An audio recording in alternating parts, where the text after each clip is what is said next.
Medical college ആശുപത്രിയിൽ കെട്ടിടം തകർന്നു വീണ് മരിച്ച തലയോളപ്പറമ്പ് സ്വദേശി ബിന്ദുവിന് വിട നൽകി നാട്.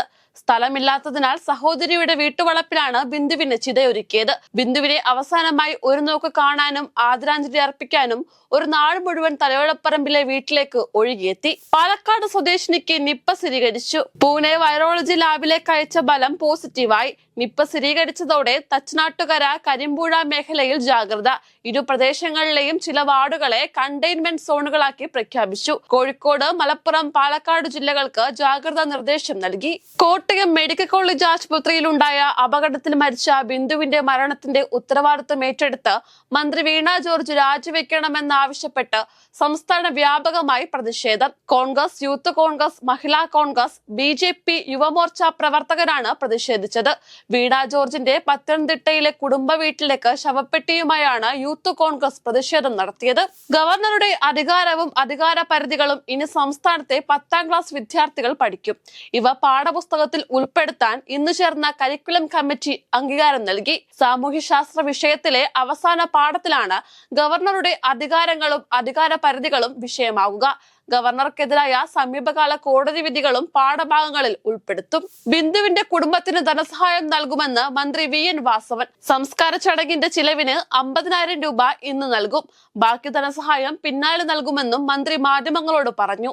തെരച്ചിൽ നിർത്തിവെച്ചു എന്നത് രാഷ്ട്രീയ ആരോപണം മാത്രമാണെന്നും മന്ത്രി വ്യക്തമാക്കി. ഒരാഴ്ച നീളുന്ന ചികിത്സയ്ക്കായി മുഖ്യമന്ത്രി പിണറായി വിജയൻ അമേരിക്കയിലേക്ക്. തുടർ ചികിത്സയുടെ ഭാഗമായാണ് മുഖ്യമന്ത്രി പോകുന്നതെന്നാണ് ലഭിക്കുന്ന വിവരം. 10 ദിവസത്തേക്കാണ് അമേരിക്കയിലേക്ക് പോകുന്നത്. ഇത് സംബന്ധിച്ച ഔദ്യോഗിക അറിയിപ്പുകൾ പുറത്തുവിട്ടിട്ടില്ല. VS അച്യുതാനന്ദന്റെ ആരോഗ്യനില അതീവ ഗുരുതരമായി തുടരുന്നു. തീവ്രപരിചരണ വിഭാഗത്തിൽ വെന്റിലേറ്ററിന്റെ സഹായത്തോടെയാണ് അച്യുതാനന്ദന്റെ ചികിത്സ. രക്തസമ്മർദ്ദവും വൃക്കകളുടെ പ്രവർത്തനവും സാധാരണ നിലയിലേക്കാക്കാനാണ് ശ്രമം. വിദഗ്ധ ഡോക്ടർമാരുടെ സംഘം നിർദ്ദേശിച്ചതനുസരിച്ച് ഡയാലിസിസ് നൽകുന്നുണ്ട്. സംവിധായകൻ രഞ്ജിത്തിനെതിരെ രജിസ്റ്റർ ചെയ്ത ലൈംഗിക അതിക്രമ കേസ് റദ്ദാക്കി കർണാടക ഹൈക്കോടതി. ജസ്റ്റിസ് SR കൃഷ്ണകുമാറിന്റെ സിംഗിൾ ബെഞ്ചാണ് കേസ് റദ്ദാക്കാൻ ഉത്തരവിട്ടത്. 2012-ൽ രഞ്ജിത്തിൽ നിന്ന് പീഡനം നേരിട്ടുവെന്നാണ് യുവാവ് പരാതി നൽകിയത്.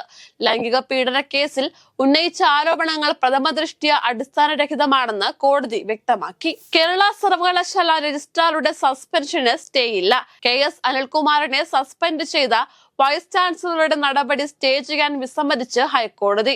വൈസ് ചാൻസലറുടെ സസ്പെൻഷൻ നടപടി ചോദ്യം ചെയ്ത് ഡോക്ടർ KS അനിൽകുമാർ നൽകിയ ഹർജിയിൽ സർവകലാശാലയോടും കേരള പോലീസിനോടും വിശദീകരണം തേടി. പാർട്ടിയുടെ ദേശീയ അധ്യക്ഷ സ്ഥാനത്തേക്ക് BJP ഒരു വനിതയെ പരിഗണിക്കുമെന്ന സൂചന.